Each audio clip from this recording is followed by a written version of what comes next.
আজ 8 মাস পর আমার ইচ্ছেটা পূরণ হলো। এতদিন ধরে আমরা জামা কাপড় খুব কষ্ট করে রেখেছি একটা দড়ির মধ্যে টাঙিয়ে।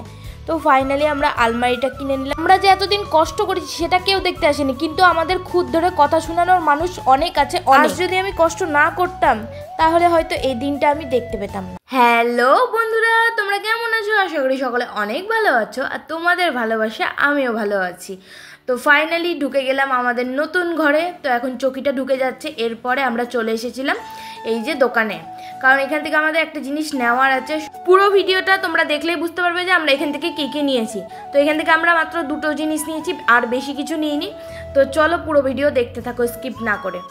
তো অনেক দিন পর আমাদের এই ইচ্ছেটা আর কি পূরণ হচ্ছে। আর আজকে আমার সংসারে যা হচ্ছে সেটা শুধুমাত্র আমার কষ্টের ফল। আমার সংসারে আমি কি করছি না করছি সেটা আমি কাউকে কৈফিয়ত দিতে যাব না। আর দয়া করে আমার সংসারে কেউ নাক গলাতে একদম আসবেন না। হ্যাঁ জানি কিছু মানুষ নাক গলায়, তাদেরকেই বলে দিলাম আর কি ভিডিওর থ্রুতে। তো এই দেখো এখন চলে এসেছি গাছ নিতে, কারণ ঠাকুর যেহেতু পেতেছি, ফুল রোজ রোজ কিনা সম্ভব হবে না, তার জন্য গাছ নিয়ে নিচ্ছি। গাছটা বারান্দাতে লাগাবো।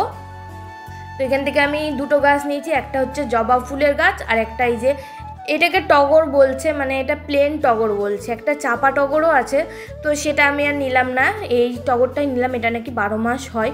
তো যাই হোক, এই 2টো গাছ নিয়ে নিলাম। আর এখান থেকেই আমি মাটি, তারপর গোবর সার বলো সব কিছু এখান থেকেই নিয়ে নিয়েছি। আর 2টো টবও নিয়ে নিয়েছি বড় বড়। তো কাকুটা বললো এই মাটি আর সারগুলো দিয়ে গাছটা লাগাবে, দেখবে খুব সুন্দর আর খুব তাড়াতাড়ি গাছগুলো লেগে যাবে। তো তার জন্যই কাকুটার কাছে মাটি, তারপর গোবর সার নিয়ে নিয়েছি। এরপর নিয়েছি গোপালের কিছু জিনিস। তো চলো সেটা একবারে বাড়িতে গিয়ে দেখাচ্ছি। এই যে দেখো বাড়ি চলে এসেছি। তো গোপালের জন্য জামা নিয়ে নিয়েছি 3টা। এই জামাগুলো জানো তো ওজন হিসাবে বিক্রি হয়, পিস হিসাবে কিন্তু বিক্রি হয় না। তো 3টার ওজন কতটা হয়েছে আমি ঠিকঠাক দেখিনি। আর তার সাথে সাথে গোপালের জন্য একটা সুতির জামাও নিয়ে নিয়েছি, কারণ খুব গরম, তো এই জামাগুলো পরে তো আর সবসময় থাকতে পারবে না। মেন এই জামাগুলো নেওয়া রথের জন্য। আর তার সাথে নিয়ে নিয়েছি একটা নাড়ু। তো এই দেখো আমার স্বপ্নের জিনিসটা ফাইনালি চলে এসেছে, আমার আলমারি। অনেক দিন কষ্ট করে টাকা রেখে তো এই আলমারিটা আজকে আমি নিলাম।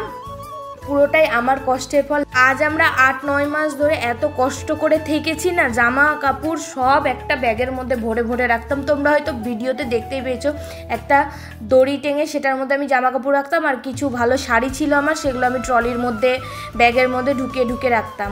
তো খুব কষ্ট করেছি এই 8-9 মাস ধরে আমি। তো ফাইনালি আমি আলমারিটা কিনে নিলাম। খুব কষ্ট করে আলমারিটা আমি কিনেছি বলতে পারো, কারণ এটা আমার খুব দরকার জামা কাপড় রাখার জন্য। আর ওই ঘরে রান্নার ঘরটা যেহেতু মানে কাছাকাছি, তার জন্য আমার সব জামা কাপড় কেমন চ্যাটচ্যাটা হয়ে গেছে। এরপর আমি চলে গেছিলাম বিশালে। তো বিশালে গিয়ে দেখো আমি এই কটা জিনিস কিনেছি। আমার চাল রাখার না খুব অসুবিধা, চাল আমি ওই বস্তাতে করেই রাখতাম।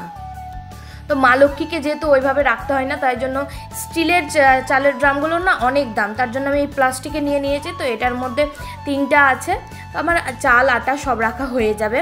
আর তারপর ওখান থেকে আমরা বেরিয়ে খেয়ে নিয়েছি মোমো।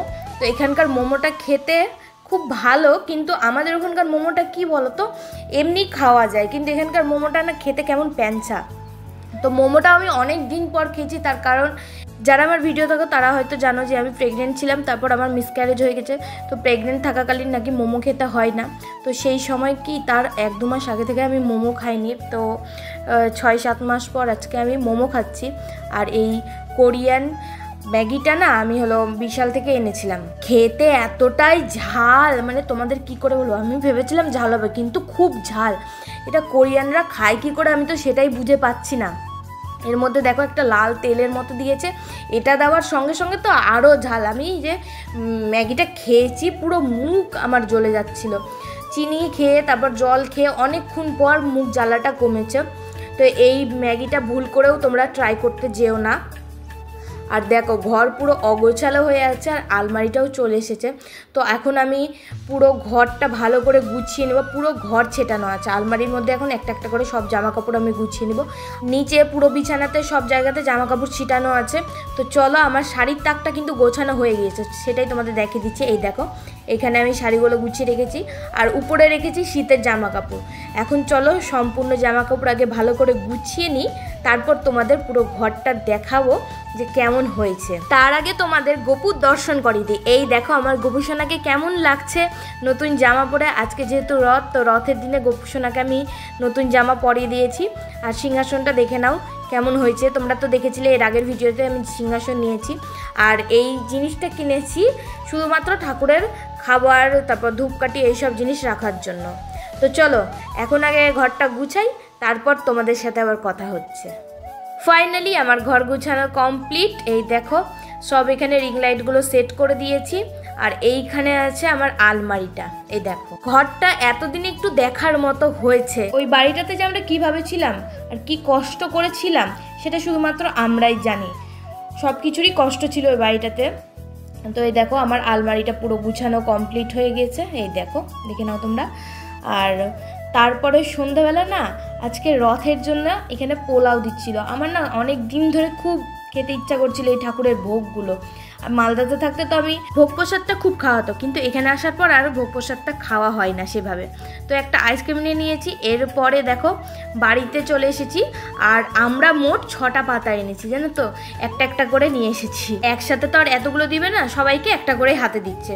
তো আমি এখন সম্পূর্ণ ভোগগুলো ঢেলে নিই, তারপর তোমাদের দেখাচ্ছি। আর এখানে আছে পোলাও, আলুর দম আর একটা করে জিলাপি। আর পাঁপড়গুলো না একেবারে ভেঙে ভেঙে গেছে, নরম হয়ে গেছে, তার জন্য ভাবলাম কি পোলাওয়ের সাথে একেবারে ঢেলে নিই। তো আমি এখন এক এক পাতা করে পুরোটাই ঢেলে নিই এই গামলাটার মধ্যে।